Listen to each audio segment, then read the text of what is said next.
Tiffin बॅगची रुंदी आपली 8.25 inch आणि उंची 5.5 इंच, त्याचबरोबर वरची रुंदी 3.5 इंच आणि बॅगचे बॉटम 4 इंचाचे तयार झालेले आहेत। चला तर आता आपण बॅग शिवायला सुरुवात करूया।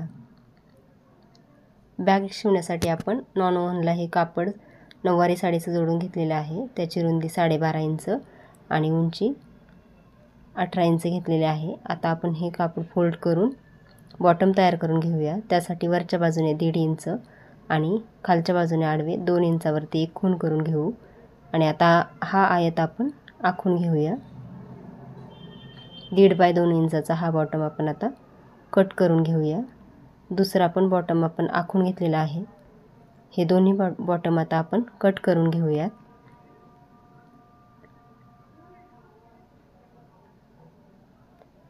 आता हे दोन्ही बॉटम कट करून घेतल्यानंतर याच आकारात आपण अस्तर कट करून घेतलेले आहे। हे अस्तर पण आपण आता अस्तरचे बॉटम कट करून घेऊया। बॅगसाठी आपण आता बंद तयार करून घेऊ। त्यासाठी नॉन ओव्हनची रुंदी 1 इंच आणि लांबी 8.5 इंच घेतलेली आहे। त्याचबरोबर कापडाची रुंदी 3.5 इंच आणि लांबी 8.5 इंच घेतलेली आहे। अशा प्रकारे आपण नॉन ओव्हन आतमध्ये ठेवून हे कापड फोल्ड करून त्यावर दोन्ही बाजूने शिलाई करून हे बंद तयार करून घेतलेले आहेत। आता आपण हे कापड अशा प्रकारे फोल्ड करून घ्यायचं आहे। मेन पार्ट फोल्ड करून घेतल्यानंतर त्याच्या मध्यावरती खूण करून घ्यायचे आहे आणि त्यानंतर आपण 1 इंच अंतर मोजून घेऊया दोन्ही बाजूने मध्यावरती आणि बंदाचा पण आपण मध्य काढून घ्यायचा आहे। हा मध्य आणि केलेली खूण एकत्र आता पिनअप करून घेऊया।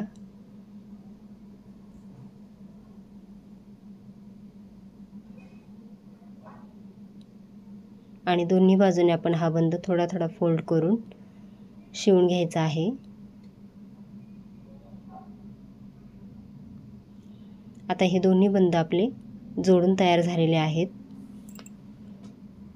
आता आपण अस्तर जोडणार आहोत। त्यासाठी आपण हे अस्तर या सुलट भागावर असे ठेवून एका बाजूने पूर्ण जोडून घ्यायचे आहे आणि दुसऱ्या बाजूने आपण थोडा भाग शिवायचा ठेवून दोन्ही बाजूने शिवून घेऊया।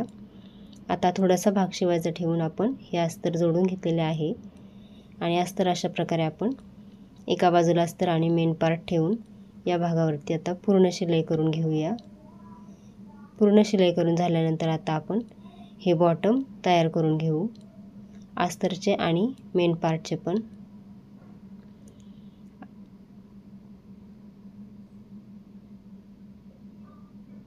आता हे चारही बॉटम आपले शिवून तयार झालेले आहेत आणि आता आपण हा मेन पार्टचा बॉटम आणि अस्तरचा बॉटम अशा प्रकारे एकत्र जोडून पिनअप करून घेऊ आणि त्यावरती शिलाई करून घेऊया।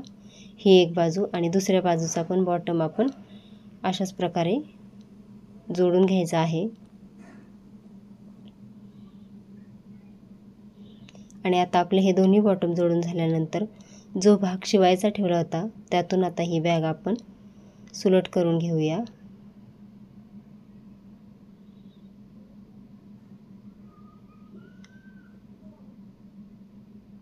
बॅग सुलट करून झाल्यानंतर आता आपण जो शिवायचा राहिलेला भाग आहे तो आतमध्ये असा थोडासा फोल्ड करून त्यावरती शिलाई करून घेऊया आणि पूर्ण भागावर दाबटीप घालून घेऊ।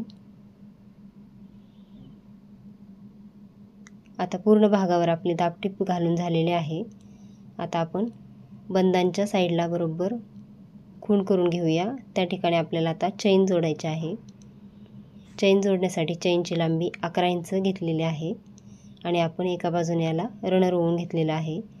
ज्या बाजूने आपण रनर ओवला आहे त्याच बाजूकडून ही कापडाची पट्टी आपण जोडायची आहे। त्याची रुंदी 2 इंच आणि लांबी 3.5 इंच घेतलेली आहे। ते अशा प्रकारे आपण त्यावर ठेवून शिवून घेऊया। आणि आता ही पट्टी अशी फोल्ड करून या भागावरती जोडून घ्यायची आहे चारही बाजूने शिलाई करून। आता हा भाग जोडून झाल्यानंतर आपण आता चैन ही थोडीशी फोल्ड करून घ्यायची आहे, त्यामुळे आपला रनर बाहेर येणार नाही। आणि ज्या ठिकाणी आपण बंद जोडला होता तिथपासूनच ही चैन जोडायला सुरुवात करायची आणि बंद दुसरं टोक आहे बंदाचं तिथपर्यंत ही चैन शिवून घ्यायची आहे। अशा प्रकारे एक बाजू ही आपली चैन जोडून झालेली आहे।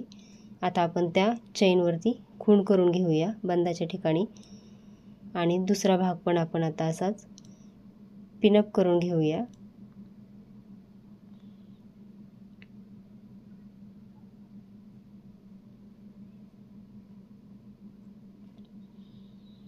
आणि आता पहिला भाग जसा चैनचा फोल्ड केला होता त्याचप्रमाणे आपण शेवटी हा भाग फोल्ड करून चैनवरती शिलाई करून घ्यायची आहे।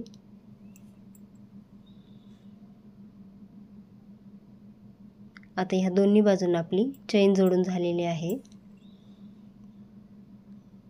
आणि आपली आता ही बॅगच्या बंदांच्या शेजारी थोडंसं आपण जिथपर्यंत बंद जोडले तिथपर्यंत त्या भागावर शिलाई करून घ्यायची आहे, थोडासा भाग धरून। आता या चारही भागांना आपण शिलाई करून झालेली आहे, त्यामुळे आपला हा बॅग खूपच कडक आणि सुंदर तयार झालेली आहे। अशा प्रकारे चैन जोडल्यानंतर सुंदर अशी आपली ही टिफिन बॅग तयार झालेली आहे। बॅगचे बंद पण आपले आता व्यवस्थित वरती तयार झालेले आहेत। त्यामध्ये आपण टिफिन ठेवून पाहिल्यानंतर सुंदर असा आपला ह्या बॅगचा लुक आलेला आहे। लहान मुलांप्रमाणेच मोठी माणसेही वापरू शकतील अशी आपली ही टिफिन बॅग तयार झालेली आहे। चैनचा कोपरा आतमध्ये घातल्यानंतर आणि हे दोन्ही चैन अशा प्रकारे आपण फोल्ड केल्यानंतर बॉक्ससारखीच आपली ही बॅग तयार झालेली आहे। सुंदर असे तिचे बंद आणि बॉटम खूपच छान तयार झालेले आहेत। व्हिडिओ आवडल्यास व्हिडिओला लाईक करा, शेअर करा, कमेंट करा। धन्यवाद।